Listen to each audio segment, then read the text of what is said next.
Students, welcome to my YouTube channel जिसका नाम है फुल सिलेबस। और आज के इस वीडियो लेक्चर में हम पढ़ेंगे E2 एलिमिनेशन रिएक्शन, जिसको हम बायोमोलिकुलर एलिमिनेशन रिएक्शन भी कहते हैं। इससे पहले वीडियो में हम लोगों ने E1 कवर किया था, आज हम E2 कवर करेंगे।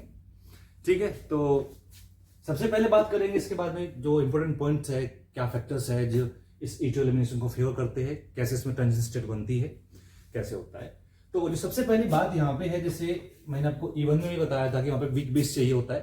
E2 के केस में हमें जो बेस चाहिए होता है दैट इज स्ट्रॉन्ग बेस। तो जो आपका E2 एलिमिनेशन होगा वहां पे हमेशा हमें स्ट्रॉन्ग बेस की जरूरत पड़ेगी।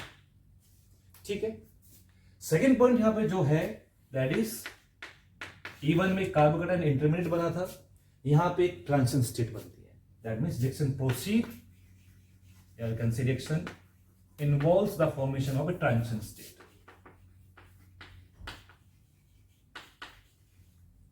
Formation of a transition state.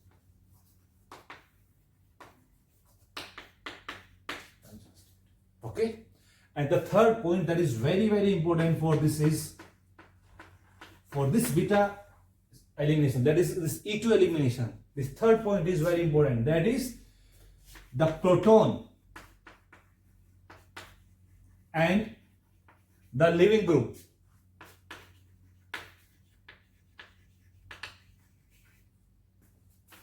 must be anti-periplanar.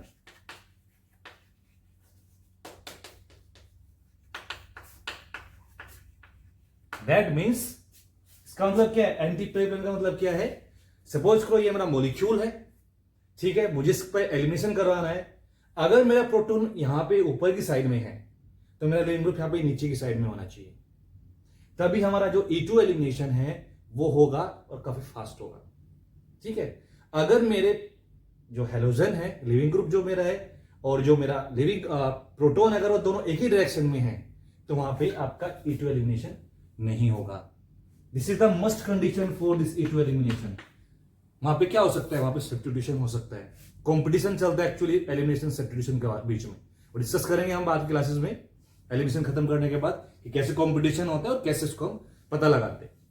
तो this should be the condition कि आपका जो प्रोटॉन है और आपका जो लिविंग ग्रुप है एक दूसरे से एंटी पेरिप्लेनर होने चाहिए, 180 डिग्री एंगल पे होना चाहिए।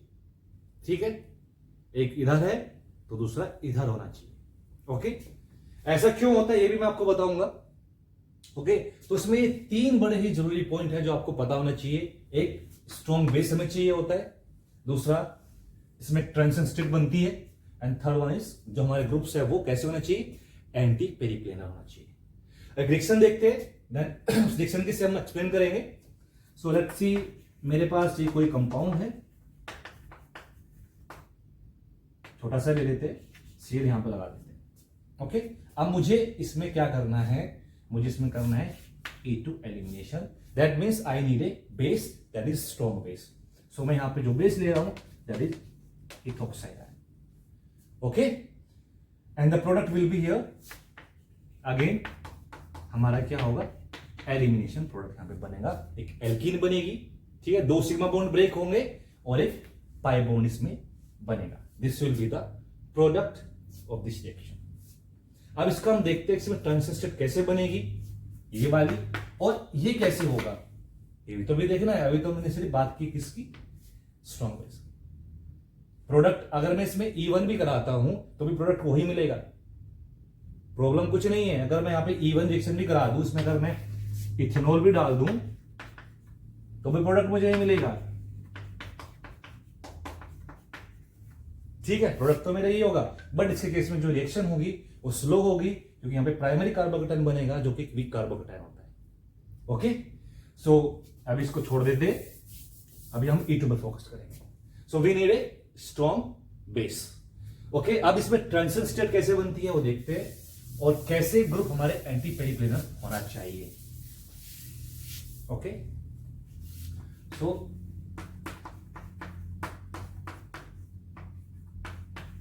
देखो क्या होता है यहां पे जब हम स्ट्रॉन्ग बेस यूज करते हैं। मैं आपको E1 एलिमिनेशन बता रहा था, E1 एलिमिनेशन पे जब वहां पे मैंने जो रिएक्शन करवाई थी जो वहाँ पे मैंने आपसे एक रिएक्शन करवाई थी, CH2, जो मैंने आपसे रिएक्शन करवाया था, तो यहाँ पे मैंने कार्बोकटायन बनाया था, ठीक है, यहाँ पे मैंने कार्बोकटायन बनाया था, ओके। और यहाँ पे कार्बोकटायन बनाने के लिए मैंने सबसे पहले क्या निकाला था, सबसे पहले यहाँ से लिविंग ग्रुप निकाल के मैंने कार्बोकटायन बना दिया था, और फिर उस कार्बोकटायन पे मैंने बताया था कि जो पास वाला जो प्रोटॉन है, ठीक है, उधर से उधर रिअरेंजमेंट होगा, उधर चला जाएगा, मोस्ट कार्बोकटायन बनेगा, but just to revise you, मैंने बताया था कि ये प्रोटॉन अब एसिडिक हो जा रहा है सफिशिएंट, इससे इसको हमारा जो वीक बेस है वो निकाल देगा।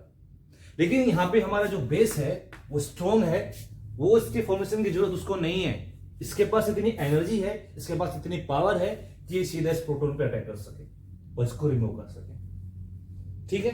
तो क्या होगा इसमें, सीधा ये हमारा जो बेस है वो इस प्रोटॉन पे अटैक करेगा। अब जब ये प्रोटॉन पे अटैक करेगा तो ये जो बॉन्ड है, ये जो बॉन्ड यहां पे है, ये बॉन्ड पुश करेगा इस वाले बॉन्ड को, इसको ब्रेक करने में हेल्प करेगा। जब इसका अटैक इधर होगा, माइनस है यहां पे, तो यहां पे H+ जाएगा निकल के, जब यहां से H+ निकलेगा तो जो बॉन्डिंग इलेक्ट्रॉन्स है वो यहीं पे रह जाएंगे, ठीक है, बॉन्डिंग इलेक्ट्रॉन्स यहीं पे रह जाएंगे। आप इसको ऐसे भी करके दिखा सकते हो अगर आप चाहो, तो बॉन्डिंग इलेक्ट्रॉन यहीं पे रह जाएंगे, ठीक है। और ये बॉन्डिंग इलेक्ट्रॉन उसके बाद क्या करेंगे, पुश करेंगे इसको यहां से निकलने, ठीक है। बट क्या है ना, ये इसमें कार्बन नहीं बनता है, ये कार्बन स्टेबल नहीं है इतना, यहां पे मिथाइल ग्रुप लगा हुआ है, ठीक है, प्लस आई इफेक्ट देता है, इसको डिस्टेबलाइज करेगा, तो ये नहीं बनेगा इसमें, इसकी हम बात नहीं करेंगे। इसलिए ये दोनों क्या होने चाहिए, एंटी पेरिप्लेनर होना चाहिए, तभी तो ये, क्योंकि बॉन्ड को तोड़ना इतना इजी नहीं है, ऐसे थोड़ा बॉन्ड टूट जाएगा। ये जो लोन पेयर इलेक्ट्रॉन है ये पुश करेगा इस बॉन्ड के ब्रेक को, इसको कैसे, जब ये प्रोटॉन अटैक स्ट्रैक्ट होगा बाय दिस बेस, तो ये बॉन्डिंग इलेक्ट्रॉन्स इधर जाएंगे और यहां से ये ग्रुप बाहर निकलेगा, ठीक है, कुछ ऐसे होगा। और इसमें सबसे पहले ट्रांजिशन स्टेट बनेगी, ठीक है, एक ट्रांजिशन स्टेट इसमें हमें सबसे पहले मिलेगी। कौन सी ट्रांजिशन स्टेट, ये ट्रांजिशन स्टेट, ये ट्रांजिशन स्टेट इसमें बनेगी सबसे पहले,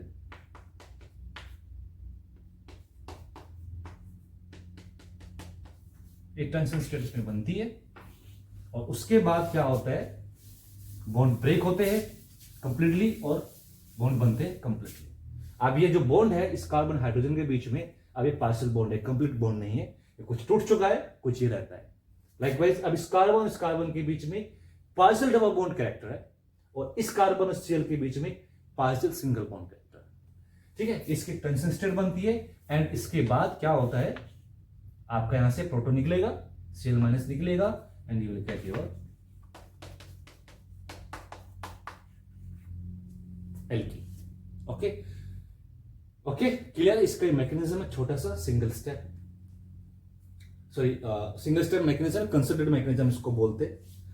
इसका जो पहला स्टेप है इसको हम RDS बोलते हैं, रेट डिटरमाइनिंग स्टेप, ठीक है। अगर आप इस स्टेप को देखें तो इसमें रिएक्शन का जो रेट है किस किस पे डिपेंड कर रहा है, सबस्ट्रेट पे डिपेंड कर रहा है और बेस पे डिपेंड कर रहा है, दो स्पीसीज पे डिपेंड कर रहा है। अगर मैं इसका रेट निकालूं तो उसका रेट निकल के आएगा 2, तो इसीलिए क्योंकि इस रिएक्शन का जो रेट है वो substrate as well as base दोनों पे डिपेंड करता है, इसलिए हम इसको बायोमोलिकुलर रिएक्शन भी बोलते हैं। ओके, अब बात करते हैं कि एंटी क्यों होना चाहिए। भाई एंटी इसलिए होना चाहिए, अगर मेरे जो लिविंग ग्रुप और मेरा ये जो लिविंग ग्रुप और प्रोटॉन अगर एक साथ में हो तो कैसे पुश करेगा इसको, ऐसे तो ना पुश हो पाएगा, ऐसे जो पुश जो होगा इसका जो वो इतना इफेक्टिव नहीं होगा इसका प्रेशर। भाई कोई एक इंसान हमारे पास ऐसे खड़ा है और हम उसको पीछे से ऐसे पुश कर रहे हैं, वो ज्यादा इफेक्टिव होगा कि एक इंसान ऐसे और हम उसको ऐसे पुश कर रहे हैं, ये वाला ज्यादा इफेक्टिव होगा, ये जल्दी बॉन्ड को ब्रेक कराएगा। इसीलिए ये एंटी पेरिप्लेनर होना चाहिए ताकि अच्छे से पीछे से पुश करे और बड़ी क्विकली बॉन्ड निकल के यहां से चला जाए, ठीक है। इसीलिए जो हमारे प्रोटॉन है और जो हमारा लिविंग ग्रुप है this should be anti periplanar. Okay, so this is the mechanism for E2 elimination. Okay, I hope समझ में आया होगा, इसको नोट कर लो एक बार अच्छे से, फिर नोट्स बना लो। Now we will see the effect of substituents like substrate and leaving group and base की कैसे इसको रिएक्शन को एनहांस करते हैं, रेट को, रिएक्शन के रेट को स्लो करते हैं। तो अभी अगर आप ध्यान से देखें, आपने देखा हो तो रिएक्शन का जो रेट है वो सबस्ट्रेट यानी कि जिसपे हमारा लिविंग ग्रुप निकला बना है, लगा हुआ है, वहां से निकल के जा रहा है, एंड बेस दोनों पे डिपेंड करता है। दैट मीन्स दोनों के दोनों हमारी रिएक्शन के E2 एलिमिनेशन को इफेक्ट करेंगे। ठीक है, दोनों के दोनों। तो सबसे पहले हम सबस्ट्रेट की बात करें। अब यहां पे क्या हो रहा है, इसमें हुआ क्या है, इसमें हुआ ये है कि मेरा बेस आया है और उसने यहां से ग्रुप को निकलवा दिया। ठीक है, ये हुआ यहां पे। ओके, कंसर्वेटिव मैकेनिज्म जाता है, दैट मींस कि एक ऐसा मैकेनिज्म जिसमें आपका बॉन्ड ब्रेकिंग और बॉन्ड फॉर्मेशन साथ साथ होती है, उसको हम कंसर्वेटिव मैकेनिज्म बोलते हैं। तो ये इसमें हो रहा है, इसका अप्रोच यहां पे इजीली हो जा रहा है, तो ये हो गया। अगर मेरा एक कार्बन हिंडर्ड हो जाता है, ठीक है, तो इसकी जो अप्रोच है वो इस प्रोटॉन पे इतनी इजी नहीं रहेगी, ब्लॉक हो जाएगी या हिंडर्ड हो जाएगी। दैट मीन्स की जो स्ट्रक्चर है सबस्ट्रेट की किसी ना किसी तरीके से मेरे एलिमिनेशन रिएक्शन को क्या करेगी, इफेक्ट करेगी, उसके रेट को इफेक्ट करेगी। यहां पे बड़े आराम से रिएक्शन होगी, मुझे मेरा एल्कीन मिल गया, कोई प्रॉब्लम नहीं है, कोई फर्क नहीं पड़ता। अब यहीं पे अगर मैं सबस्ट्रेट ले लूं,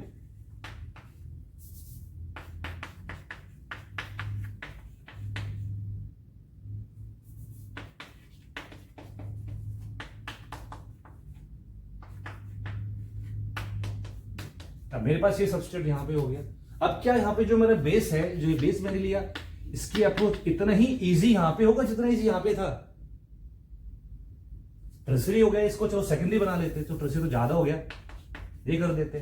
क्या इस केस में भी इसका जो अप्रोच है बेस का, जैसा यहां पे था इजिली फ्रीली, क्या इतना होगा? नहीं होगा। ये जो मिथाइल ग्रुप यहां बैठे हुए हैं, ये इसके रेट को क्या करेंगे, स्लो करेंगे, इसकी यहां के अप्रोच को क्या करेंगे, हिंडर्ड करेंगे। दैट मीन्स कि जो प्रोटॉन का जो कार्बन है, कौन सा कार्बन, जो हमारा बीटा कार्बन है, ठीक है, इसके आसपास जितनी कम स्ट्रेक हिंड्रेंस होगी, हमारा E2 एलिमिनेशन उतना ही फास्ट होगा। ठीक है, जितना स्ट्रेक हिंड्रेंस, जितनी क्राउडिंग इसके आसपास में होगी, रिएक्शन का रेट उतना ही स्लो होगा। ठीक है, अगर यहां पे ऐसी केस है तो उसमें E2 चलेगी। अगर टर्सरी हो जाता है, सपोज करो अब ये केस बन जाता है, ये तो और मिथाइल ग्रुप अटैच हो गया आगे, तो यहां पे तो और अप्रोच इसके हिंडर्ड हो जाएगी, और हिंडर्ड अप्रोच इसकी हो जाएगी, यहां तो और वैसे ही नहीं जाएगा। तो फिर क्या होगा, ये पहले यहां से इसको निकाल के भेज दो, फिर आपके बेस से एलिमिनेशन करा दो, E1 करवा दो, फिर E1 की तरफ चलेगी चीजें। तो उस चीज का भाई ध्यान रखना है भाई, जब हमारा यहां पे पहुंचेगा ही नहीं, जब हमारा बेस यहां तक पहुंचेगा नहीं, तो प्रोटॉन निकलेगा ही नहीं, प्रोटॉन निकलेगा तो एलिमिनेशन नहीं होगा, फिर कुछ अल्टरनेटिव रूट हमें देखना पड़ेगा, मॉलिक्यूल कुछ अल्टरनेटिव रूट देखेगा, तो ऐसे बॉन्ड ब्रेक करेगा तो प्लस आ जाएगा, carbocation sp2 hybridisation, planar molecule बनेगा। तो उससे क्या होगा, जब मॉलिक्यूल प्लेनर बन जाएगा, सपोज करो ये मॉलिक्यूल बन गया,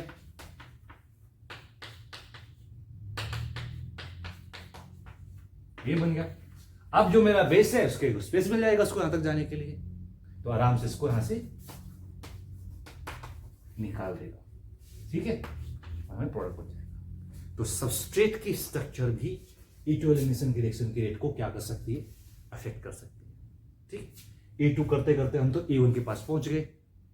हुआ क्या है, सबस्ट्रेट तो चेंज हुए, तो इस चीज का भी हमें क्या रखना है, ध्यान रखना है। Second factor, base. हमारे रेट में बेस भी आया था, बेस का भी रोल है।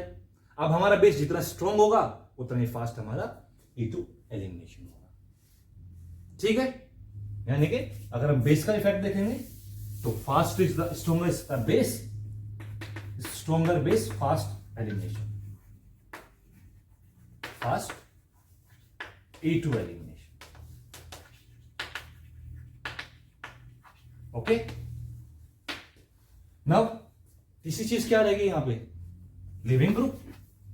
तो लिविंग ग्रुप का तो सेम चीज, वही सेम कॉन्सेप्ट होता है, जितना अच्छा लिविंग ग्रुप होगा उतना ही जल्दी वो निकल के जाएगा, उतना ही फास्ट हमारी रिएक्शन होगी। So better leaving group, better leaving group, fast E2 elimination.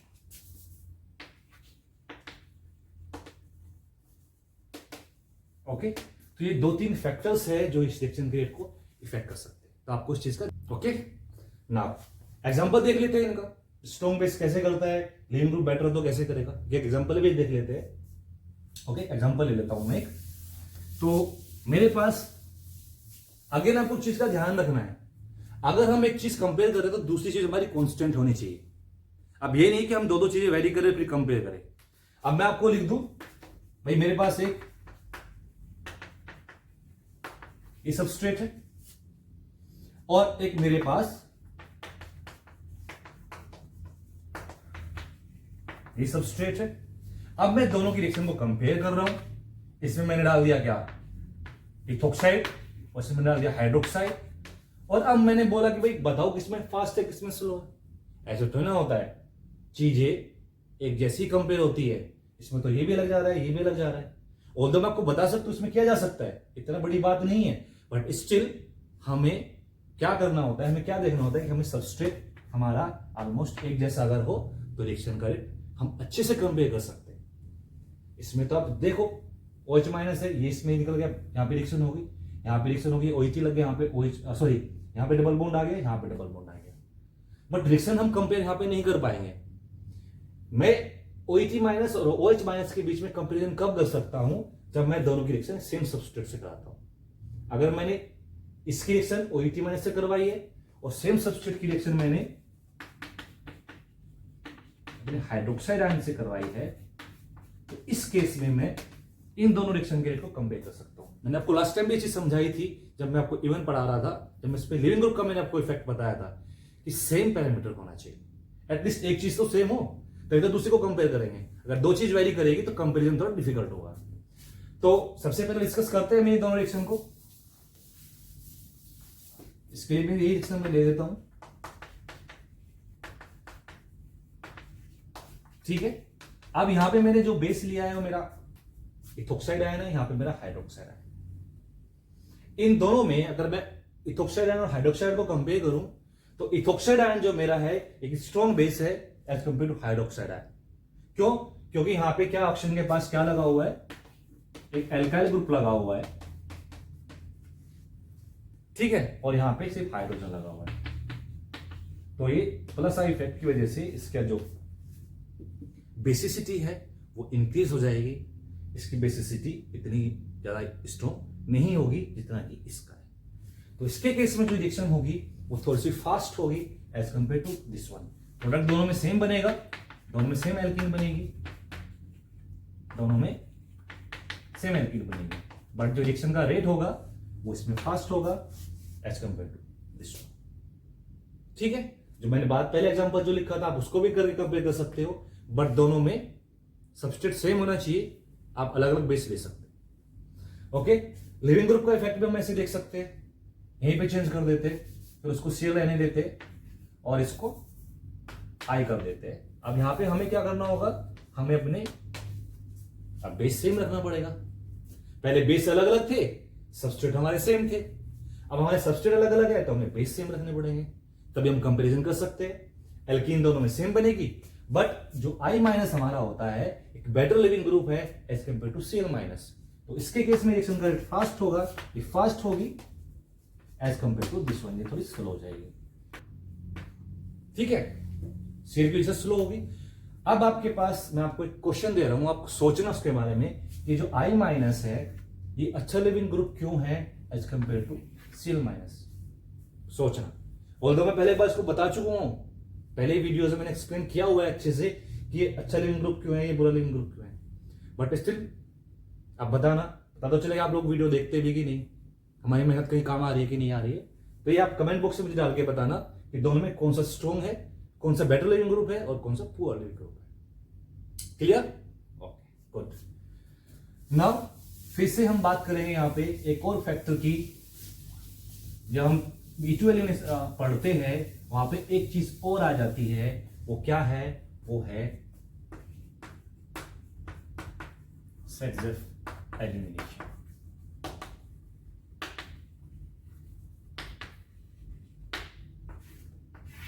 Self elimination यहां पे आ जाता है। अब इस सेल्फ एलिमिनेशन होता क्या है? सेल्फ क्या कहते हैं, ये कहते हैं कि अगर हमारे पास किसी मॉलिक्यूल में 2 बीटा हाइड्रोजन है,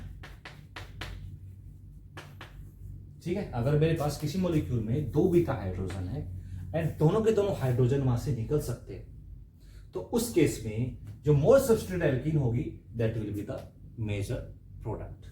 अगर मैं एग्जांपल यहां ले लेता हूं आपके लिए, और मैंने यहां पे फिर अगेन से ये अपना बेस ले लिया, एक सबस्ट्रेट है, इसमें ये मेरा अल्फा कार्बन, ये मेरा बीटा कार्बन, ये मेरा बीटा कार्बन, ये मेरा बीटा 1, ये मेरा बीटा 2। यहां पे 2 बीटा कार्बन है, दोनों के पास प्रोटॉन है, दोनों में से प्रोटॉन रिलीज हो सकता है। जब मेरा यहां से प्रोटॉन रिलीज होगा बीटा 1 से, जब मेरा बीटा 1 से कार्बन प्रोटॉन रिलीज होगा बीटा 1 कार्बन से, तो this will give me this one alkene. और जब बीटा 2 से प्रोटॉन निकलेगा, in this case I will get this alkene. Okay, अब इस केस में as per the Saytzeff rule this will be the major product and this will be the minor product. ठीक है, इसको हम बोलते हैं सिरजेफ प्रोडक्ट, सिरजेफ प्रोडक्ट और सिरजेफ एल्कीन भी हम इसको बोलते हैं।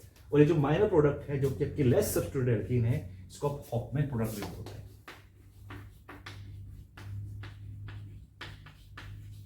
हॉफमैन प्रोडक्ट भी हम इसको बोलते हैं।